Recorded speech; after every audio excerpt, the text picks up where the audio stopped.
Live. Are we live? Live. Hey, hello everyone. Jun the Groomer here. Let me see if I can get rid of it. Okay, perfect. All right. So today, let me pause this before. Alrighty. Okay. So today we have a special episode. You know what? I'm going to turn that light off. Okay. You have to excuse the masses, kind of. Okay, cool. Messy right now. All right. Okay. Sorry we're late. We were supposed to start at 8 o'clock, but it's like, oh my God. So I'm Jun the Groomer. This is my wife, Kimberly. Today's episode of Ask Jun the Groomer Live. What we wanted to do is answer some of the business questions. And I've been getting a lot of the questions, like especially about how do I price, things like that. And I didn't really feel comfortable sharing, anything about that until now. Are we? Okay, perfect. I didn't really feel comfortable sharing our business strategy or our business plan until now, because oh my goodness. All right, because we were struggling financially, and we're moving back and forth out west, Utah, Arizona, back here. Now we're in my mom's house. So I was like, like in order to give advice or anything to anyone, I kind of wanted to at least be, maybe not successful, like, on a large scale, but at least able to pay my bills comfortably, so before I advise anyone what I'm doing, and now we're at that point. So we've been traveling, everything, all the trade shows that we've been going to, we paid our own way to travel and everything. So, I mean, and we actually took 4 days off during the storm. And last time we did that because of a storm, we got a car repossessed. And this time we took 4 days off because of the storm. And, we were still able to pay our bills. Everything was fine. So I was like, wow, I'm in such a good place right now. And it's all thanks to Kimmie. Because if it wasn't for her, really, I would have a hobby, not a business. She's really the one that is like the nuts and bolts of the business. And the thing is, this is just a conversation I was having with my uncle back out in Las Vegas. Oh, God's Lady First. Hey, God's Lady First. Kimberly, nice to meet you. Okay. So I was just having a random conversation with my uncle out in Las Vegas while I was staying with their place for Super Zoo. And I was telling him, like, I really need to work on my business skills and, strategy and just doing these things. And he was like, why would you work on that if that's not your strong point, if that's what you're weak at? And I was like, because, we need to work on our, we have to kind of build up our weaknesses, right? Work on our weaknesses. And he was like, no. He was saying, in my opinion, I think you should work on your strengths, and whatever you're weak at, just find someone who's good at it to help you out. And I was like, oh my God, Kimmie is always, much more business minded than me. She's always like thinking more. Just for a quick example, when we were driving out west to Super Zoo, there's a beautiful scenery. And I was just thinking, oh my God, look at the scenery, look at the skies. And she goes, this would be a nice place to invest, invest in some property. I was like, oh my goodness. It was just funny because that's just the difference of how we think. I'm always up in the clouds, and she's. So I would say something like, for example, like, man, it would be really nice to groom a dog on the moon someday, And she would probably just take a deep breath and like, all right, let me call NASA, find out if if they're even going to the moon anymore, So basically, I hope everybody has a partner like Kimmie, who's supportive, who doesn't, just totally, trash you for your crazy ideas and tries to help support you and things like that. But anyways.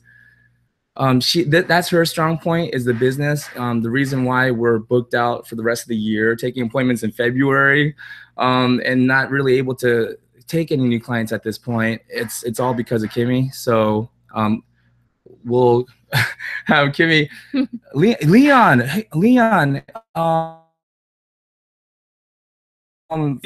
are you okay? I actually thought about you during the hurricanes when it was showing like the hurricanes going through the Bahamas and everything. I was like, oh my God, I hope Leon's okay. Leon, I hope you're okay on Trinidad. How did Trinidad fare? I've been so busy. Like, I was thinking about Googling it, but anyways. Okay, so another comment says, what the what? So what the what says, thanks for having a live session. Looking forward to all the good info. Steph and Cody, I know you from Facebook. Thank you for watching, Steph and Cody. Thank you for joining us. Okay. God's Lady First, awesome team. Oh, thank you, God's Lady First. Let's see, Alexandra S. What's some advice you would have for someone to prepare before going to dog groomer school? Sorry, it isn't really business related, but I'm a high schooler senior and I want to become a groomer. Okay, well, even if you're a high school senior and you're just asking how do you become a groomer, still this is probably very relevant, because if you're not comfortable with the business side of it, and if you don't know how you're going to charge for it, if you don't know who your market is, I'll let you answer. Oh no, but it's not business related, so you would. Well, it kind of is, because coming out of high school, like you would have to know who your market would be. So it wouldn't be somebody who's looking for like an experienced groomer that knows how to do like a Bichon Frise standard breed standard trim. They would be your target market coming out of high school probably would be like maybe the senior assisted living centers, where they have pets that they're on a fixed income, they need some help keeping their dogs clean and manageable. And that way you can go and get experience, you get your hands on as many dogs as possible. Rescue shelters, things like that. And that way you're not really going to be doing it for the money in the beginning. You're going to be doing it more for the experience. Asking to prepare. How to prepare before going to dog groomer school. Okay. Either a vet's office or exactly. Shelters. Yeah, a rescue shelter. And that's what I did. While I was working at the vet's office, and I was learning to groom under a groomer, and I was being paid by the groomer as her bather. And that's when I reached out to a rescue shelter and got started grooming their dogs for free on my days off, just to get that experience. But that's what I did. That's an idea. That's something you can do to prepare before you going to dog grooming schools. That way you can actually get some hands-on experience. And it's a feel job. It really is. The more dogs you can actually touch and feel and get your hands on, it's just, you can't even explain it. It's just it's just a hands-on job. Yeah, I should stop doing this. Okay. Brenda J, start a franchise. Okay. Well, if that's a question, start a franchise, we can't answer that because we don't have a franchise yet. But if you're saying start a franchise to us, then right now we talked about franchise, but it's hard because it's quality control. Yeah. Mostly. Yeah. Mm-hmm. Dog grooming is a very interesting business. It's a different industry. It's completely different than any other industry that I've been involved in. Because you're working with a live animal, and they have such a deep connection, an emotional connection with their owners. It's a very tricky business. If you're gonna turn it into a business, it's very tricky to do so because it's so emotional. Mm-hmm. Oh my God, Josh Aaron. Josh Aaron. Yeah, Josh, the dog trainer. Oh. Amanda Aaron is his sister. Amanda Aaron is his wife. Brittany is his sister. She just won first place. I saw on Facebook. Oh, nice. Josh, how are you, buddy? Not buddy. How are you, bro? I don't know. Where are we in our relationship? Are we there yet? Anyways, what's up, Josh? Josh says, I want to be like you when I grow up.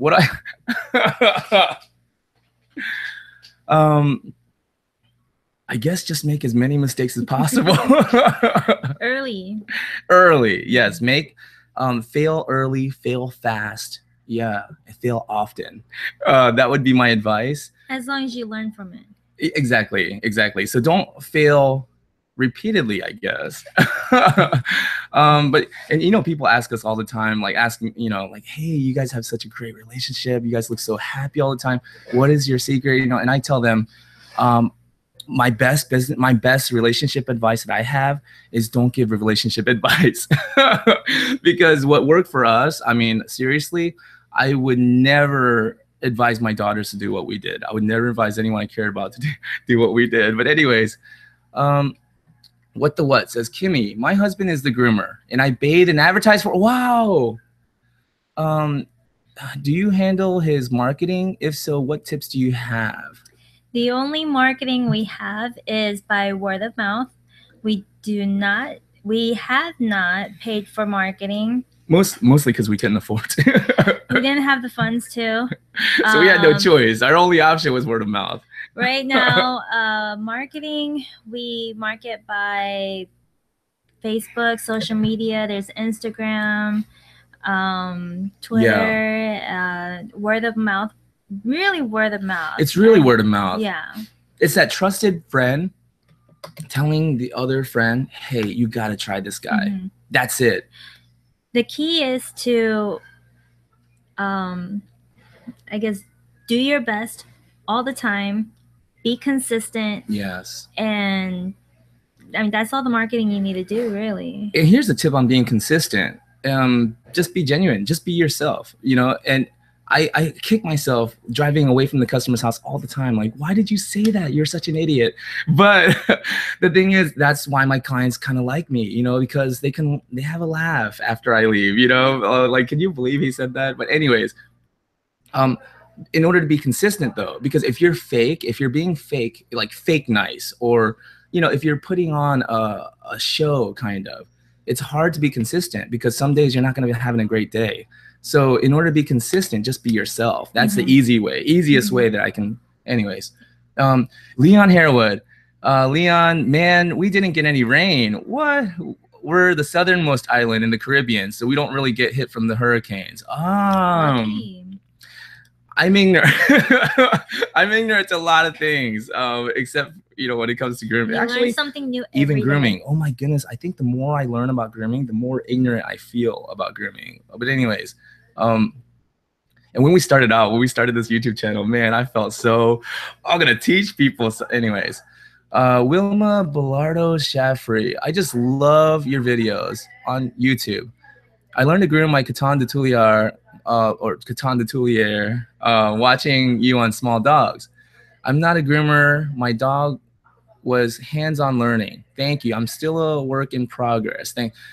I'm still a work in progress. We're all a work in progress. I think the minute you feel that you're not a work in progress, you'll probably realize that your body's actually in the ground and you're a spirit. You know what I'm saying? It's like, oh, I guess my work is done. You know, I mean, until the day that we die, I think we're always a work in progress. And it takes some wisdom to be aware of that. So kudos on you. Nicole Nemchek.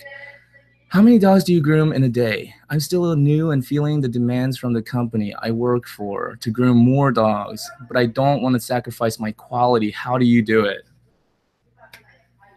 So that's your question. I mean, I don't want people to be like, man, he just brought her on for a show. He just loves talking.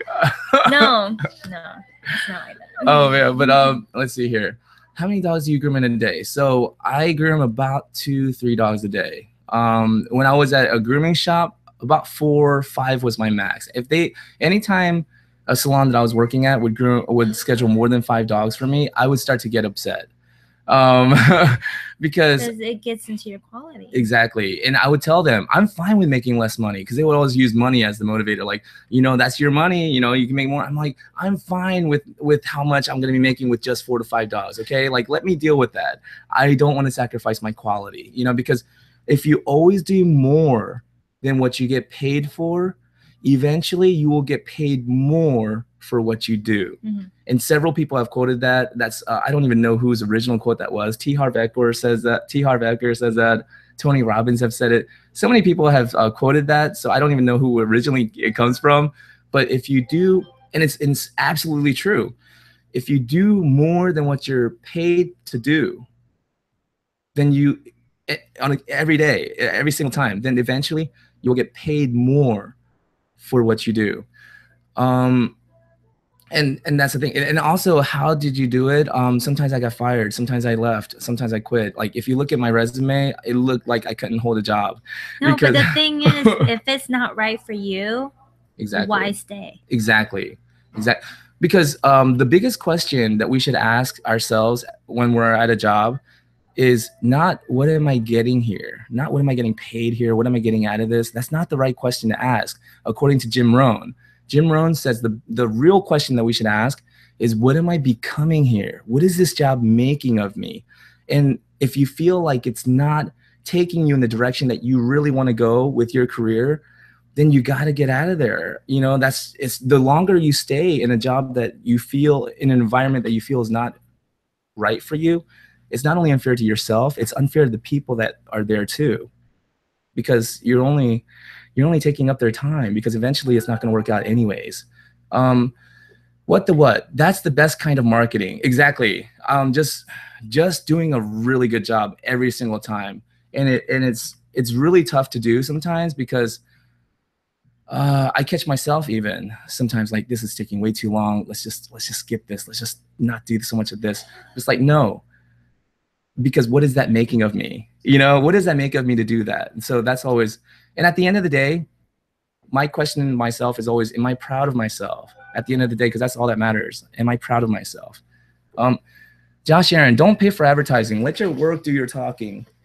4 stores and we have never advertised. Quality carries. Oh my goodness. That's 100%. Mm-hmm. And they have 4 locations. I think it's Spot, right? Spot Doggy Day Camp or something like that. Spot Day Camp or something like that for dogs. But anyways, they have 4 different locations in Florida, Kentucky. Chris Berry, who's a famous groomer, is Josh Aaron's mother. And she's out in Hershey right now, Groom Expo, killing it. But anyways, yeah, coming from somebody who actually is a part of a very successful business, same thing. They don't spend money on advertising. It's all about the quality, and that to have someone do a really good job for you is such a rare thing to find these days, that if you actually can do that for somebody, they will not only pay you more than what you're asking, they could take you by the hand and literally start knocking on their friends' doors with you. You have to help my friend's dog, because it's so rare, even for us, to find really good quality service. We just went out and had dinner. I mean, it almost felt like I needed to apologize to the guy, you know, for coming and eating there. You know, like, sorry for taking up your time, buddy. You know, like, to find really good quality service is such a rare thing these days, that if you do that you literally stand out of the crowd. What in a past video you said, yes. Okay, so this is Cody. Perfect. Okay, so I'm just gonna instead of saying what, I'm just gonna say this is Steph or Cody. In the past video, you said you got your certification at an ISCC seminar. Well, a certificate, not a certification. So if I did say certification, I'm sorry for the mix-up. I'm actually not a certified, nationally certified or anything like that. I just got a certificate for attending their 4-day workshop. It was like a 3 or 4-day workshop, but that was it, just to clarify. How do you recommend I prepare for that? There's one near us in November. I've been grooming a little over 2 years, Cody. Okay, so yeah. Because it's probably in Texas, right? Are you guys in Texas? It depends. Honestly, you can study it. If you want the certification, then go for it. Yeah. But honestly, here in Atlanta, it's not required that you to be licensed or to be certified. I know in Florida and New York, definitely I don't know about Florida, right? I don't know. Maybe I think last time it was I New read York about and New Jersey. I think New Jersey and New York definitely, but I think you have to Florida be was going licensed. to be next. Yeah, and the thing is, they just require a license. So I think it's like a state-run thing.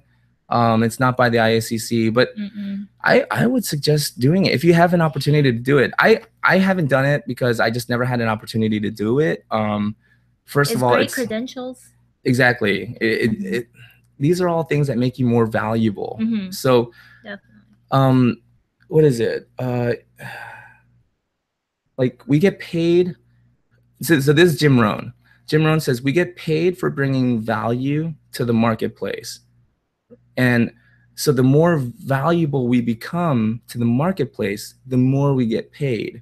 So how do we become more valuable in the marketplace? Well, it's by gathering more skills, you know, and having an ISCC certification definitely makes you more valuable to the marketplace. So then you can charge more and get paid more, and you know, and just enjoy a better career because you're making yourself more valuable in the marketplace. So it's all about you. And I always want to drive that home. It's not about what the shop down the street's doing. It's not about what another groomer is doing. It's about you. It's like a 4-leaf clover. In order to stand out and have somebody pick you out of the crowd and become something special, all you have to do is grow an extra leaf. It doesn't matter if she grows an extra leaf. It doesn't help me. Mm-hmm. You know, like, and if she doesn't grow an extra leaf, you know, like it does, like all you have to do is grow an extra leaf for yourself. And here's a great news. Let's say my wife grows an extra leaf, right? We're both clovers. We're 3-leaf clovers, and in a big patch, she grows an extra leaf. She is now a 4-leaf clover, right? And I say to myself, oh, well, there's already a 4-leaf clover right next to me. In fact, I shouldn't even try, because if I grow a 4-leaf, you know, they're just going to pick her and leave me. No, if I grow that 4th leaf, guess what? They're going to pick both of us. There's never enough 4-leaf clovers. So anyways, it's all about you. It's all about just becoming a better, more valuable groomer, more valuable person. God's lady first. Love your transparency. Your genuineness shines through. Okay, wow. People don't care how much we know until they know how much we care. Oh, I know. I've heard that before. Exactly. And that the more you care, I think the more you can get away with, even because I get away with stuff. Speaking of which, so at Super Zoo this past when I was out there in July, anyways, a couple months ago when we were out at Super Zoo, Sue's Echo just gets done with the demo, right? And so she's standing back, you know, trying to get the dog to look at her so people can take pictures. And I'm right behind Sue's Echo. So I don't know why I did it. I tapped her on the shoulder, you know, and I was like, excuse me, ma'am, I'm trying to take a picture. And so she goes, oh, I'm sorry. And she turns around and she moves out the way, right? And I was like, oh, no, I'm sorry. I was like, I'm just kidding. I was just joking. You know, you don't have to move out the way. And she just looks at me and like kind of laughs, right? And you know, so then Clayton Muniz won like Best in Show for a Bijan. And so right across from where Sue's Echo was, there the wall booth, there's another booth where Clayton Muniz was, you know, showing off his Bijan that he won with. And so I'm sitting there, you know, taking a picture, and I'm standing there, and I feel this shove, this bump. And Sue's Echo goes, excuse me, I'm trying to take a picture. But anyway, the reason why that even came up, because I was telling Sue's Echo, I was like, I'm sorry, I just wanted to see how much I could get away with. And Sue's Echo was like, you can get away with so much. But anyways, before I get off, ramble too much. Leon Harewood. I've been working at my salon. Oh, that's right. Leon, you just opened up your salon recently. Congratulations. Yeah, in Trinidad. Okay, so Leon Harewood. I've been working at my salon and also still doing house calls, but it's hard managing the clients I have. Mm-hmm. They're very stubborn when it comes to regular grooming. They prefer wait till the dogs are matted. Okay, go down. That's why I asked for the salon managing software recently to help me manage them. Okay, so this is a perfect question for Kimmie. And first of all, I would say, why are you doing the salon and house calls? Like, if you just opened up a salon and you have that overhead, I mean, I would say I'm all in. Either come to my salon and support my business. I can't leave my salon while I have overhead and rent to pay. I don't know. I mean, okay, so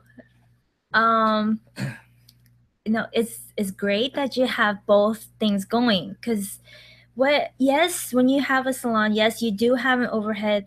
What you can do is pull out your calendar. I'm very old school. I don't use technology stuff. I go out and I buy a planner and I write the appointments down by hand. So I'll look at the calendar, and then I would figure out, okay, my clients live, you know, some clients live over here, you know, get a map. And so my clients live over here. Some live over here. Exactly, for house calls. Okay. So separate your clients first. Okay. And then what you do is you could separate them by geographical location. Geographical location. Separate them by location. Yes. And then take a week off from your salon and go to those houses And that way you can keep both. You can do the home grooming and you can have your salon also. Okay. How does he get them on a regular schedule if they're being stubborn about it? We do have some clients that like to wait the last minute until the dog really needs a bath. So what the system that we came up with, what works for us is, um, we have a set price. Okay, you have those that will schedule for the rest of the year. You know, they want to be on a regular 4-week rotation, 5-week rotation, 6-week rotation. I give our clients options. Okay, you can pre-book with us. You know, would you like your dog groomed every 4 to 6 weeks, or would you like them groomed every 6 to 8 weeks, or are you quarterly? So I have 3 separate categories for our clients. And what I do is with 4 to 8 weeks, 4 to 8 week clients, we have a set price for them. And then clients that are 8 weeks plus, you know, we have our prices go higher because it takes longer because they're matted. You know, you have to calculate the time that you're going to be spent, because you know you just have so much little stuff. Like now that you have a store, there's taxes, there's rent, there's utilities, there's inventory, there's just all these calculations. I mad props to you for having both. But Yeah, and you're doing everything yourself. But the Wow. only system that we came up with that works for us is to have it categorized and have you choose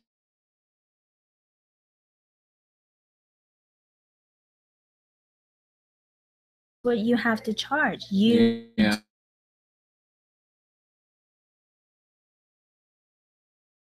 Chambly before we moved out to Arizona. Like this is 3 years ago, but we did a price increase because we needed to. We did she did all the calculations and she realized we needed to be charging this much. So we did a price increase. We did a jump in price, right? And it made me feel uncomfortable. So I started apologizing for, like, whenever the clients would come and pick up their dogs and pay, I was like, I'm so sorry that we're charging so much more now, you know, please don't understand.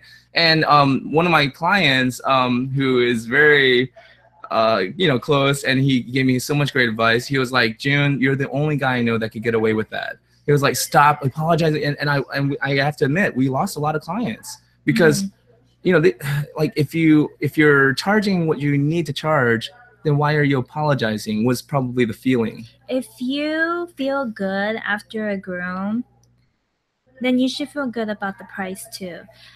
Don't be sorry, accept it graciously. You know, be grateful that you do have clients to groom. Yeah. You know, and just baby steps. My one advice is, because you are new, do your market research. Charge. You want to price according to the market. Yes, you have to be sensitive to what the market is willing to pay. And the thing is, make as many mistakes as you can right now while you're still a baby business. When you make mistakes and you communicate with your clients, they are so forgiving. Yeah, as long as you're being genuine, open communication. Yes, really. Yes. Yeah, and I guess and the thing is, by having the different pricing, I've noticed when I'm there at the clients' homes and they're like, when should we schedule again? I like telling them, well, it's all my wife, contact her, you know, talk to her. But I do tell them, if we recommend that you schedule within 4 to 6 weeks, that would be ideal. 6 to 8 weeks is okay. But after 8 weeks, we do charge that higher price. And that encourages them to schedule on a more regular basis. Josh Aaron, C-Spot Grooming, that's what it was, C-Spot Grooming. And C-Spot Grooming actually is like the ambassador, like, you know, they are representing the AKC. Oh, I got it right here. The AKC Certified Grooming Program right there, AKC Groomer Program. It's education.akc.org. There you go, bro. I got you, Aaron. You know what I'm saying? You know, I'm just sorry. So Scott, no, it was Cody, Steph and Cody, right? Steph and Cody. Yes, West Texas. Okay, that's right. And Pam Luritson is actually in Texas. I think in West Texas. But either way, if you have a chance to go and get certified, I definitely would. Even if you're not getting certified, even if you're not testing with dogs. No, the education though. Exactly. Still go just for the workshop, just to take notes. You'll learn so much. I mean, seriously. And like, here's the thing. A lot of times it's just knowing that one little piece of information that sets you apart. One of my clients, she loves leaving on the Food Network channel for me because she knows I love to cook, I love to eat. I'm a foodie, so if you can't tell. But so she leaves the food channel on for me when I'm grooming, and the show that was on that day was The Worst Chefs in America. And I realized the worst chefs in America, the reason why they're the worst chefs is because they just don't know simple things, like little things like that would change everything. For example, letting the pan get hot before you put the meat, like the steak on it, letting it get hot first, and you see the oil smoking a little bit, then you put the meat on there and it sizzles, and and also don't lift like fish, don't lift it, wait till it lifts off by itself before you flip the fish so it doesn't break, things like that. I one time was gonna make eggplant parmesan for my family, and I tried to fry it in olive oil, not knowing that was a disaster. Not knowing that you can't fry things in olive oil. Anyways, yeah, just little things like that. But that's what makes somebody a good chef or bad chef. And in grooming, that's what makes somebody a great groomer or the worst groomer in America. It would be just something as little as just knowing that where to place the eyebrows for the Scotty or the Schnauzer, where the lines go on a Westie, things like that. Just knowing simple things. One of my clients loves the fact that I make it a point to try to learn little fun facts about different breeds to tell my clients so they can, brag about how they learned something from their groomer. For example, poodles have that ridge on the top of their head so that when they're under the water, if they're ever trapped under the ice, they use that ridge to crack the ice open so they can get out. I mean, who knew that? But if I can tell a poodle owner that, and they're like, wow, now they have trust. Now they feel like, wow, this guy knows my poodle, And like I said, it's an emotional business. It's because they're so emotionally connected with their dogs. A lot of times when I take a picture of their dog, the owners will tell me what their dog was feeling just by looking at their dog's facial expression. Nicole Nemchek, thank you. I love the quotes. Oh my goodness, I just bought your book yesterday and I can't wait to get it to you. Oh my goodness. Thank you. Thank you so much, Nicole. So what did it cost you? About $5-8? I got that for you. If it's not, just kidding.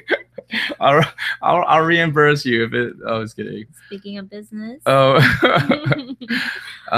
Yeah, Leon Harewood. I need to do both because I'm trying to stand out from other salons around me. You will definitely stand out. Yeah, for sure. I also have some old clients that don't drive and would prefer the house calls. Okay, my problem is a lot of our clients, sorry to cut you off. Oh, yeah. A lot of our clients work from home and they're really busy and they prefer house calls. They prefer us going. So I totally understand that. My problem is getting a worker and training them. Oh my God. That's the hardest part because you can't clone yourself.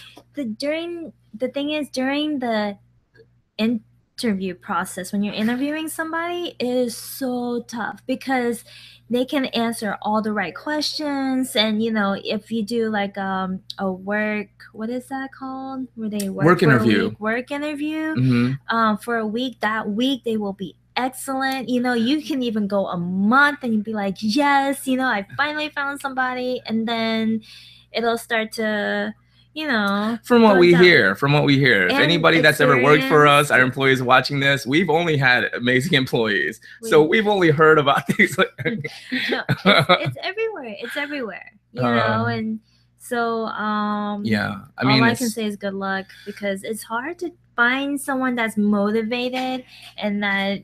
Well, one thing that I'll say about that though, my mentor, Ted Worley, he pointed out to me one of our very first meetings when he agreed to help me, and we were meeting every week. at one of our very first meetings, he told me, June, maybe this might be hard to hear, but the reason why you went out of business might be because of you. And I was like, wow, I was thinking in my head, that is hard to hear, like he called it. But yeah, it really was. And it's like, what do you mean it's because of me? I worked like, 16-hour days. I put everything into it. What more could I have done? It was because my perfectionism. I needed things to be perfect. I couldn't let just things go, and that was really hard for everyone, and like, and the way it really hit me, the way it made sense was he asked me this. He said, picture yourself working with a group of excellent people, because he said, shoot for excellence, not perfection. Excellence is attainable. You can do an excellent job, but a perfect job is unattainable. And he was saying, so picture this, you're working with a group of excellent people. How do you feel? You feel great, you feel motivated, you feel inspired by these group of people because they're excellent. Now picture yourself working with a group of perfectionists. All of a sudden, the feeling is different, isn't it?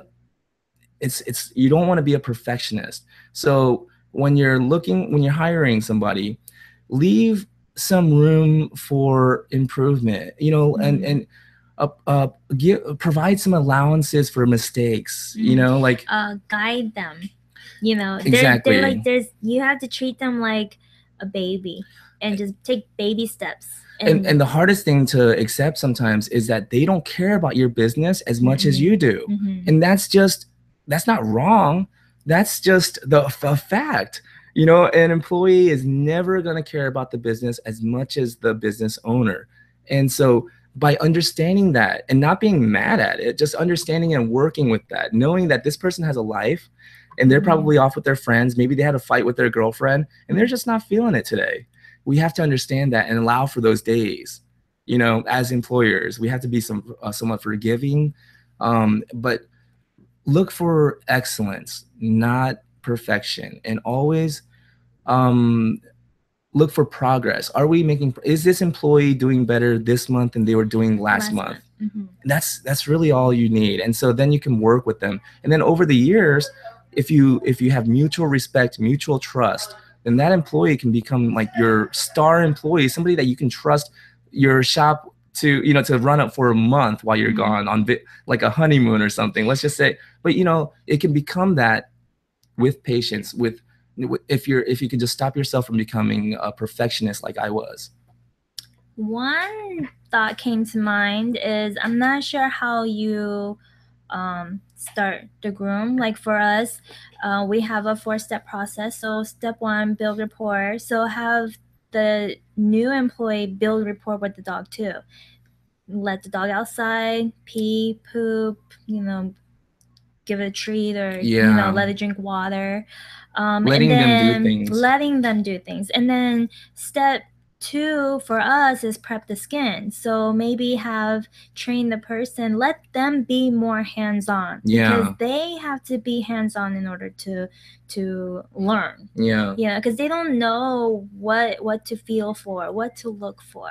So like ear powder, ear cleaning, how much to plug, or the brushing, how to trim the nails, which way to pull the dog's paw, or to, like, I don't know, sanitary shave, or something. Just letting them, like, here's how you do it. Now you try this paw. And then take it step by step. Once they feel comfortable, once they're really good at brushing the dog, combing the dog, or sanitary shave, getting them ready for the bath, whatever it is that you need them to do, have them do that task until they master that. Now, once you feel comfortable that you don't have to double check after their work, then that's when you can move on to the next one. Show them how to get the dog wet, the shampoo process, how you wash the dog, washing the armpits, the belly, the inside thighs, and between the paw pads. All of that is very important, and doing a thorough job. Just like I said, baby step, just step by step. Yeah, exactly. You can't just tell somebody, okay, watch me do this once, and then now you do it. Yeah, It's exactly. not like that. Yeah. Yeah, and allow for mistakes. Like let them try it, and even if you know in your head they're gonna mess it up, still just let them mess it up. And I mean, within reason, as long as the dog is not in danger. You know what I'm saying? So of course, don't let them go with scissors to the dog's face. No. Like if they're not ready and they're gonna mess it up. Of course not, nothing like that. But I'm just saying, if you have a 2-comb on your clippers, if you have a 2-comb guard attach a comb, what is that, a universal comb attachment, over a 30 blade on your clippers, and you're going down a dog's a Westie's back to try to set the pattern, yeah, let them try it, because if they mess it up with the 2-comb, you can still blend it. But anyways, Brenda J. Price would depend on breed too, right? A short-haired dog at 12-week interval, like a pug, compared to a long-haired matted dog. Yeah, we do take in consideration the coat type. Yeah, like if it's a pug, like a short-haired coat, or like a doodle coat.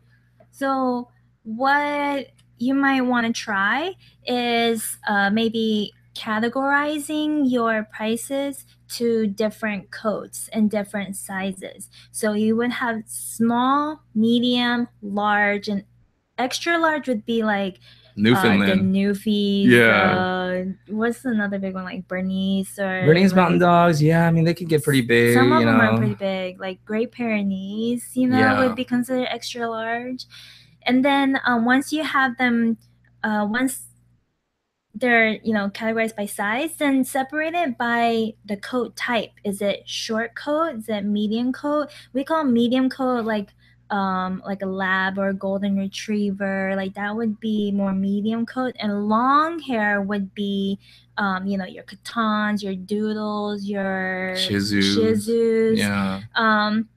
If you want, you can even do a separate long hair and curly coat, because the curly coats, like some poodles or some doodles have really curly hair, those take extra time because you got to fluff out the coat. Yeah. So try pricing it that way, and then instead of what breed do you have, then you can just ask them, how much does your dog weigh, and does it have like short coat, or what type of coat. Yeah. Ask them what kind of coat they have. And the length, it was short, medium, and long coat. That's talking about how they're genetically coded. And I got that term from Michelle Knowles. But anyways, by genetically coded, we mean, like, for example, a Shih Tzu that has a short haircut would still be considered a long-haired coat, because they're genetically coded to grow long hair. So a doodle that might get a haircut where their body is like a 1/4 inch and their legs are about a 1/2 inch, and so it's pretty short haircut.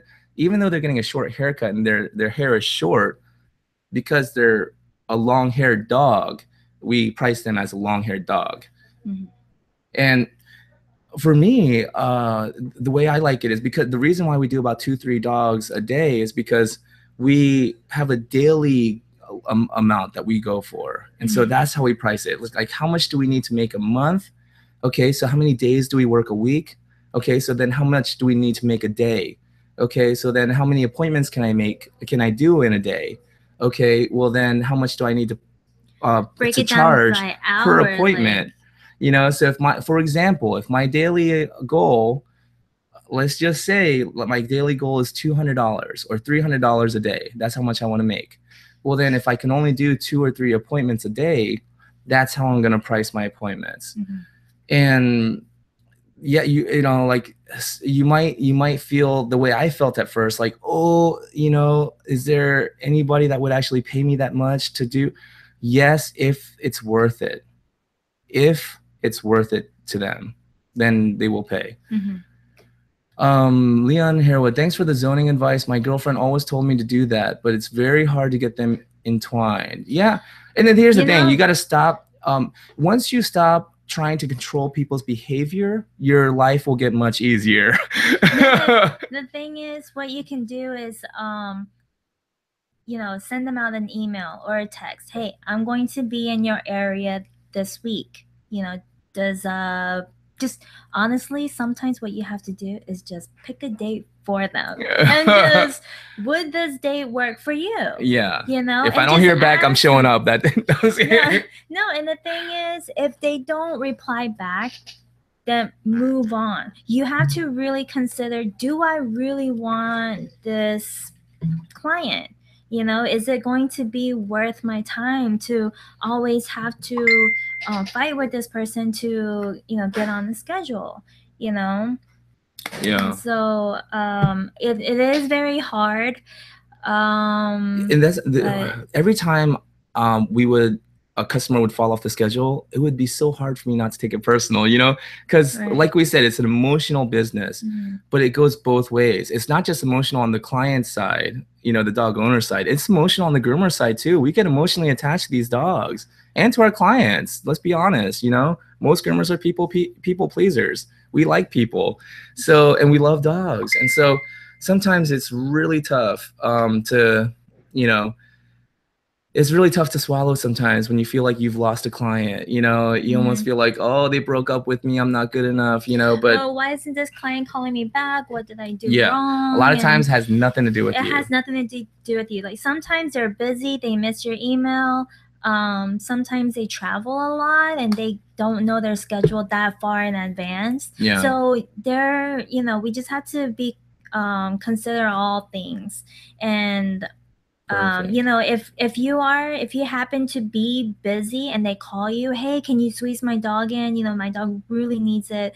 And if you really can't, then that's a lesson for them to learn also. Hey, maybe next time you know, my groomer is that busy where I shouldn't have to wait last minute. You know, maybe I could schedule earlier. And well, and let's be honest, there's so many gimmicks out there. There's so many like tricks and gimmicks, and you know, so a lot of times when you tell people like, hey, I'm booking up really quick, you know, if you don't schedule, you might, I might not be able to groom your dog for you. They're probably like, yeah, right. You're just trying to get me to schedule. And then when they contact you last minute, hey, I need my dog groomed. It's an emergency. And you say, I really can't. Did you not get my email? You know, I told you I was going to fill up. You don't even have to say, you don't even have to say that. No. Really. You just, I really can't. I'm sorry. You know, I tried to contact you earlier, you know, and then they're going to realize, oh my God, my earliest, this guy was surreal. This guy was for real. Just let them know my next available, you know, the next, if it is a home grooming, then let them know the next date I'll be in your neighborhood would be on this date. So then maybe this time they might have to go somewhere else, but they're going to know that you're serious, that you mean what you say. If they really appreciate you, value you as their groomer, then they will take the time to pre-book their next appointment. Yeah, and they're going to realize that you mean what you say. There's no gimmicks, you know. So what Steph and Cody, can you share your 4-step process for grooming? Yeah, I actually wrote a book because so many people have asked me, do you have a name for your process? Does anyone else do your 4 steps? So I wrote a book called The 4 Steps to a Beautiful Groom. What else would you call it, right? 4 steps. But anyways, my step 1 is build rapport. Bam. There you go. Oh, there we go. So, yeah, so step 1 is build rapport. And I believe that most accidents that happen on the grooming table happen because we're not building rapport with the dog. Because grooming in the animal world is something so special. It's done to establish and reinforce bonds between each other. You know, that's what grooming is. And so to just, you know, rush it and not even introduce ourselves, you know, so that's step 1. Step 2 is prep the skin, because I believe a healthy skin is what produces a healthy coat. So then I want to clear the skin of all the skin dust, I call it, little dander and stuff that comes out of the skin, all the dead hair, all of that. Clear the skin, then wash, shampoo and condition, you know, wash and dry. Then I brush out one more time, and if it's a lab or a golden retriever even, pretty much I'm done right there. If it's a poodle or Bichon, or, you know, then I do a haircut. So build rapport, prep the skin, you know, wash and dry, and then finish the final brush and or haircut. That's my 4 steps. And the reason why having a process is so important is because it gives your clients something they can count on. You know, it gives them that. The reason why I love QT is because no matter which QT I go to, when I go there, it's always the same, and I feel it's clean. It's clean. You know what to expect. You know, they have a process. You know, so that's the thing, is having a process really sets you apart from any other competition, because this is what we do. You know, this is what keeps us consistent. And I read an article about Golden. What was it? No. American Eagle or something like that, one of those companies, or is it Aeropostale? But they started their own lingerie company. But the point of the article was, don't try to be better than your competition, just be different, and different is better. What's your niche? Exactly. You know, like, how are you different? I mean, not how are you better. Even if you have the same idea as somebody else, your deliverance can be so much better. Well, not better, not different. Better, but just different. And different is better. Different is better, yes. But if you try to be better, you're just gonna be looked at as different, you know? Right. But if you try to be different, then you will be looked at as better. Like educating your clients. That. Exactly. You know, when I was working at Chevy, this is a long time ago, but when I was working at Chevy, one thing that really struck me is one of our guys, he sold an older couple a Chevy. I forget, I think it was an Impala or a Malibu, one of those. This is such a long time ago. But anyways, he sold them a car just because he knew how many Chevy emblems there were on the car. And the thing is, they even told him that. So they went to another Chevy dealer about 20 miles north. So they drove to Buford to another Chevy dealer and to see if they could get a better price. And even though they matched the price and everything, you know, they still drove back and bought the car from our guy because he knew how many Chevy emblems were on the Chevy, and the other guy didn't. And they just said that it really impressed them how passionate he was, how much he cared about the car. And they just felt like they wanted to give their business to the guy that cared more, you know? So that's the thing, is like, sometimes just knowing little things about people's dogs. The Coton de Tuileries comes from Madagascar, you know, and they believe that it was shipwrecked and left there. You know, it's the cousin of the Bichon, Bichon Frise. That's the thing. It's like when you can show your clients, hey, I love your dog and I'm passionate about it, and you know, I can show you proof. You know, like I don't know, it makes you so much more valuable. God's Lady First, I only groom my Shih Tzu, but this is so informative to understand how to critique the grooming services that I pay for. Awesome, Winka. Wow. Thank you. If you have any questions, please feel free to ask. Yeah, I mean, not that we have all the answers. We're giving our opinions. It's just our opinion, yeah. Leon, where did it go? Leon here. I just sent a pic of my grooming menu. Okay, perfect. My phone was going off. That was you, Leon. Man, interrupting my pod. No, I was kidding. No, but I'll check that out, Leon. Thank you for sending me that.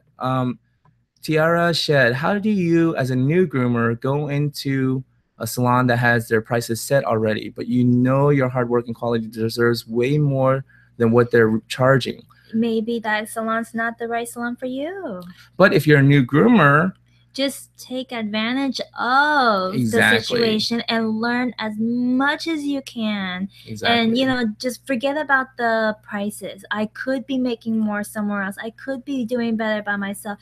You know, all those thoughts can wait until you are confident with your grooms. And once you're confident to leave, I mean, think of it this way.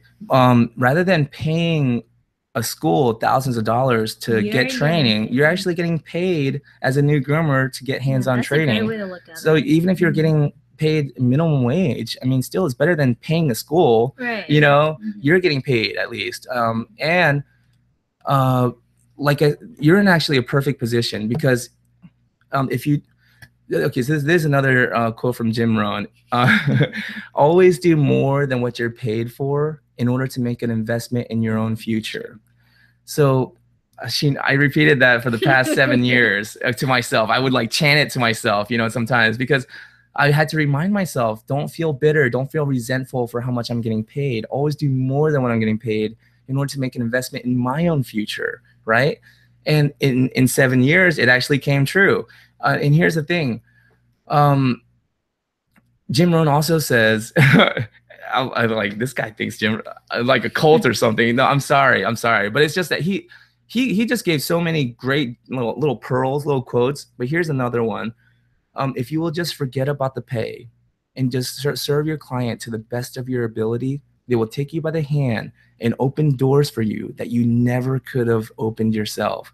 And in my experience, doors have opened for me, gates to these mansions literally open up for me to drive in, and I'm welcome into these homes that I never could have even imagined existed. All because I forgot about how much I was getting paid, and I just served my clients to the very best of my ability. So you do your best and be patient. Those clients, when you get ready to leave, those clients will follow you. They will ask for you. They're gonna somehow find a way to get your number. Yeah. And they will reach out to you. Exactly what happened to me. Yeah. No doubt. Yeah. Mm-hmm. And so, Stefan, we are getting your. Oh my goodness! Again, the $8 that would cost you. I got you. If it's not worth it, I got you. God's ladies first. What we allow, we promote. We teach people how to respect our time by what we allow. Mm-hmm. My clientele no-show rate is below 7% annually. Cancellation rate. Mutual so God's lady first, what do you do? Are you a hairdresser or like a massage therapist? It seems like you're in the service industry too, obviously, if you have clientele that has no show rates. And so what do you do, God's lady first, just out of curiosity? Leon Harewood, what do you say? By the way, can human conditioners change the dog's skin pH? Human conditioners don't change the dog's skin pH. Human conditioners are a different pH for the dog's skin. So a dog's skin is more base. It's more of a 5. Our skin is more of a 7. So it's more acidic. Our skin is more acidic than a dog's. And so no. Our skin is more alkaline than a dog's. A dog's skin is more acidic than ours. Okay, sorry about that. I got that mixed up.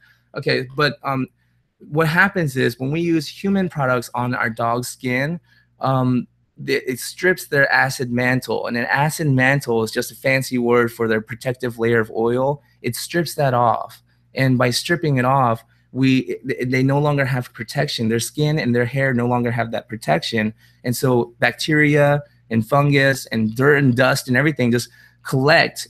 It's very opportunistic. It's going to move right in, and in about 3 days after you wash them in human hair products, your dog is going to smell sour. And that's because the bacteria has moved in and now has had time to, do what it does to make it smell sour, like gym socks. But that's why we don't want to use human products, even if it's Johnson & Johnson baby shampoo. Mm-hmm. Don't want to use human products on your dogs. God's lady first. I'm getting your book. Oh, wow. I better get my checkbook. No, I was kidding. Okay, so I got to take my own advice. Say thank you. Thank you so much. And I got to not apologize for people. Thank you so much for your support. Exactly. Thank you so much. I mean, it's just incredible. It's amazing. God's lady first. Cancellation rate below 2% annually. Okay, so that was the correction there. Tiara Shed. Amazing response. Thank you. I'm not a new groomer. 10 years experience, okay. But I am a new groomer, and there's okay, perfect. Okay. I'm sorry, I wrote that wrong. Okay, perfect. But yeah, 10 years experience. You're new to that salon. That salon already has their set policies. And if you don't feel that your quality of groom matches their price, then obviously that place is not right for you. Exactly. And here's the thing, not knocking anyone's salon or anything. No. Please don't take this as this is just, I love Waffle House. Our first date our first date was we watched a movie at a movie theater, and we ended up at Waffle House. But anyways, but the first date where I actually took her out to eat was at Waffle House. I love Waffle House. Call me romantic. But anyways, Waffle House is just my thing. I love Waffle House. I love the grease. I love how dirty it is. Anyways, but let's just say, 5-star, not 5-star, it goes 3 stars. So a 3-star Michelin, 3 Michelin star chef, at one of those fancy restaurants. No matter how amazing that chef is at those fancy restaurants, he can never walk into a Waffle House and pump out those orders like that Waffle House chef could. He just can't. He's going to get overwhelmed. And the Waffle House chef who's pumping out those orders, you know, those delicious, amazing meals, calorie, cholesterol packed meals, he can never go into the Michelin 3-star restaurant and serve those fancy meals. He wouldn't even know how to plate it like that, you know? But it's not to knock the Waffle House chef, and that's not to knock the Michelin star chef either. It's just different. So you may just be a chef in the wrong restaurant. You see what I'm saying? So because everybody could use a discount groomer. You know, there's people on a set income, you know, but if you don't find that you're the if you're more quality over quantity, then maybe finding another salon, maybe before going in and applying, maybe interview them. You know, see if their philosophy matches yours. See what they ask, what the prices are. How often do your clients come? Like, you know, are they like, on a regular rotation? You know, like how do things here work? You know, things like that. You interview. When I first moved out to Arizona, I had 7 resumes printed out because I had 7 places that I, you know, checked out on Google, read the reviews, and there's 7 that I narrowed it down to that I was going to check out of hundreds. I mean, anyways, so I went to these 7 places. A few of them, I walked in, I looked around, I got a feel for the place, I walked out. You know, and that not to knock the place, it's just that. Let's just say that I'm an Italian chef and I cook pasta, you know, I cook pasta with some, you know, Parmigiana, you know, and then I walk into like, you know, O'Charlie's or something, you know, and they're cooking prime ribs and burgers, you know, and fries and stuff. And, you know, I'd be like, you know, I would maybe walk out and look for another restaurant that suits my skills, my talents. And that's the thing is like, it's not saying that they're good or bad or better or worse or anything like that. It's just different. It's just different. You got to find what your match is. And sometimes, like what I found in my experience, there is no match. And so you just got to kind of pave your own way. There's nothing wrong with that. It's scary. I mean, shoot, I had to get fired to start what I'm doing now. I mean, I just I was scared. I didn't think it was going to work out. But anyways, Zenyatta 2009, dude, you rock. Oh my goodness. That's awesome. Oh man, you know, just picture the fat, lonely kid. Nothing wrong with fat kids. I still am, but I'm just saying I was 5 foot even. I was short, fat, unpopular, made fun of, and now people are saying like, dude, you rock. I mean, oh man. Shoot. Nerds rise up. Anyways. Oh my God. Steph and Cody, you are awesome. Where did you learn all this knowledge? From books or seminars? Yeah, I mean, both. Traffic. So I drive about an hour and a half every morning. You know, just Atlanta traffic. I'm driving from Suwanee down into Buckhead. Those of you are familiar with the area. Anyways, I listen to a lot of audiobooks. And if I don't have an audiobook, I'll turn on like a TED Talk on YouTube, you know, just listen to those during the ride. But really, it got me to change a lot of my perspectives and how I look at things. Oh, sorry. Okay, so let's. Oh my goodness, we gotta wrap up. Where are we at? Right there. Okay, Sandra Mele. Sandra Mele. Okay, it's Mele. Sandra Mel. Hello there. I followed you for a while, but lost track. What are you doing for grooming? Oh, can you go down a little bit? Okay. What are you doing for grooming house calls only now? And how is this working for you? You guys are awesome. Okay. So what are you doing for grooming house calls only now? Yeah, I mean, that's all I do now. We offer only private in-home grooming. So I go to my clients' homes. I set up wherever is convenient for them. I groom their dogs. And I leave, and then she takes care of the rest. And then I take care of, you know. So that's very. Let's talk about that. So after I leave, and I love the fact that I don't really handle the money. Not, I'm not like, okay, now we're done, now you pay me. Well, the clients know, like, you have cash paying clients, you have clients that are going to give you checks, and then we also use Square. So those that prefer paying with a credit card, then we send them an invoice through Square, and then they have, you can choose what the expiration date is. You can give them the very next day to pay, you can give them a week to pay, but sooner the better. Yeah. So, and then also after I leave, a couple days, within a few days, she emails them to follow up. How was everything? Was everything okay? Are you enjoying the haircut? Are there any changes you'd like to make for the next groom? And then she gets them to schedule. And then I, skip to the next paragraph. Well, that's if you already know whether they're on a 4 to 6 week rotation or 6 to 8 week rotation, or if they're quarterly. If they're quarterly, just let them know, hey, I'll get back to you such and such month, to schedule. And then I'll write it down somewhere and just stick it somewhere. But for the 4 to 6 weeks, I'll go ahead and look through my calendar. Okay, 4 weeks we have this date open. 5 weeks we have this day. 6 weeks we have this day. But if you're starting out in your new shop, you can make a note, a separate file, and make a note on their file.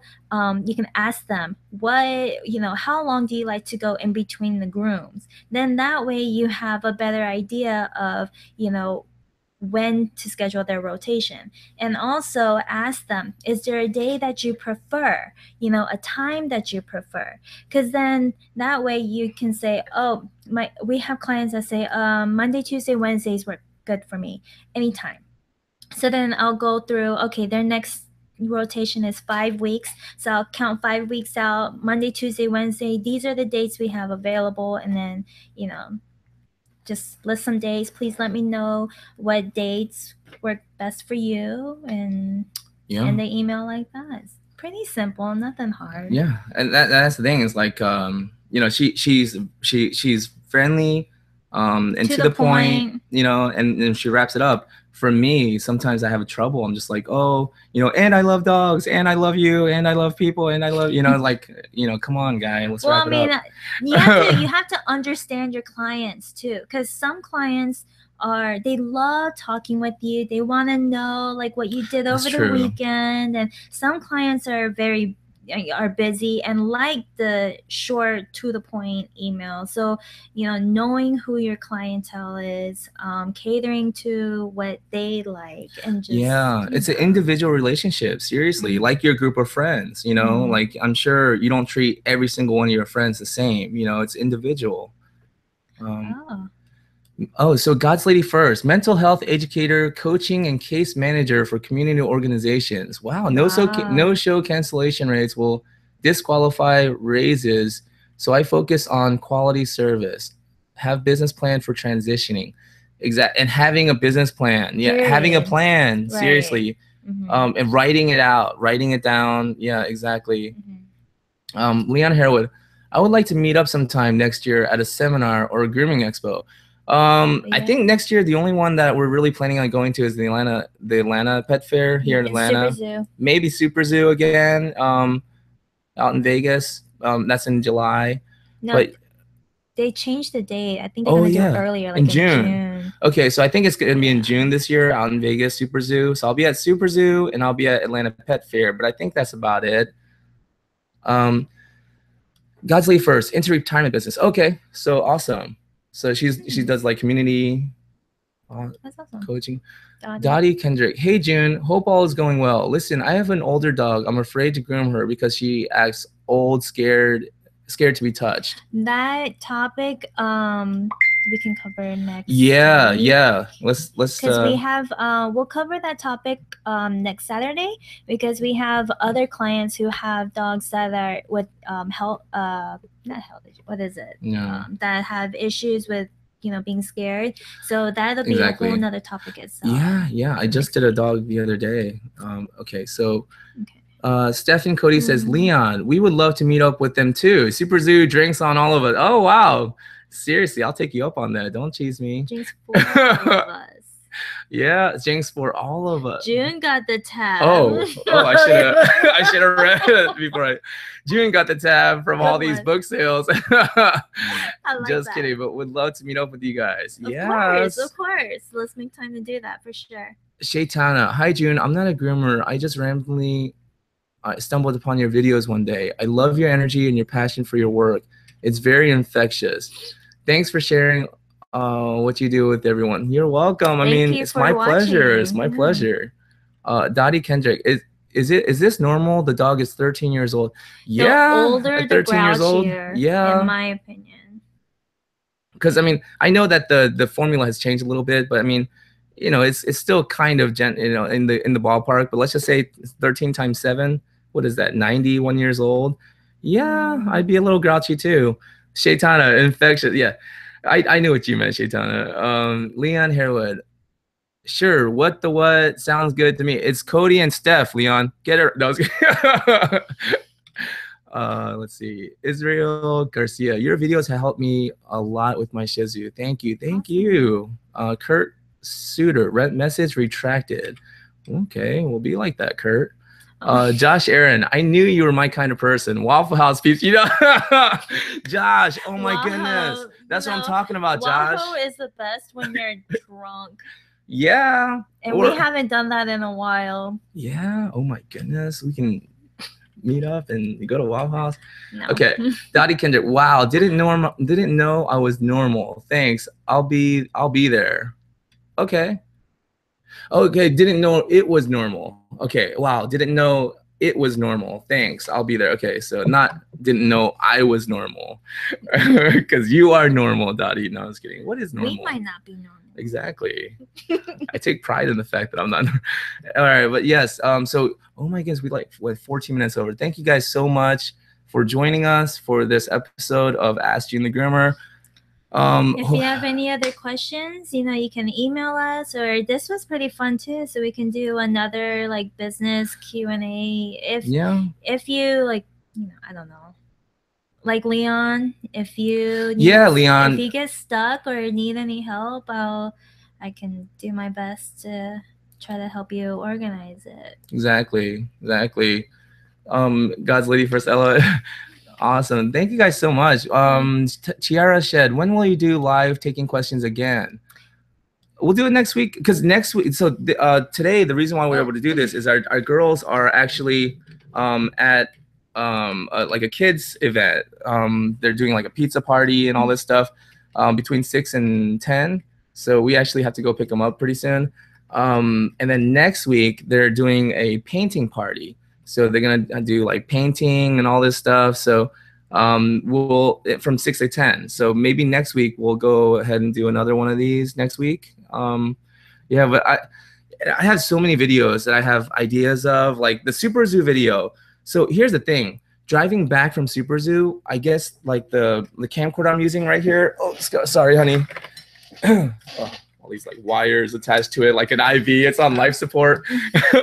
But this camcorder here that I was using at Super Zoo, I swear some people were snickering. Some people were laughing at me. I was kidding.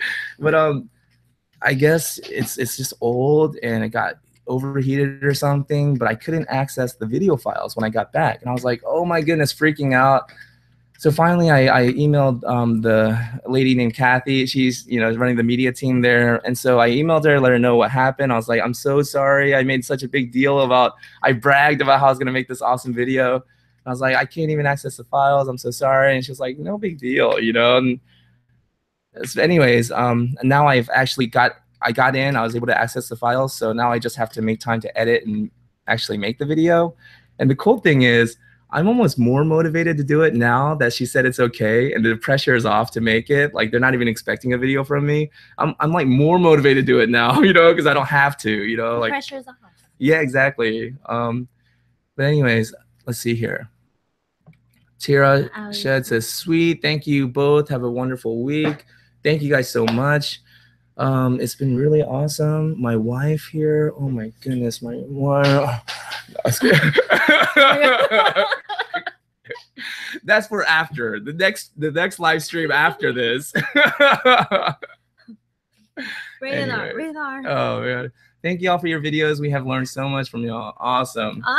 And please keep in touch because I'm really interested in your business. Yeah. And how I mean, like Steph and Cody franchising. Maybe we should have you guys on the Yeah. I was gonna say podcast, but we're not doing the podcast. Yeah. But Steph and Cody, seriously, let us know if you do go to the IACC workshop in November. Let us know how that went.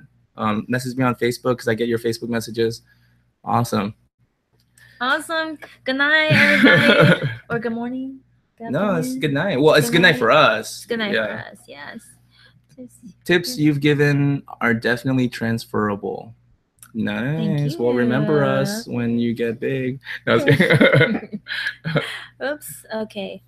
Oh no, we gotta turn it off from here. There we go. Good night, everybody.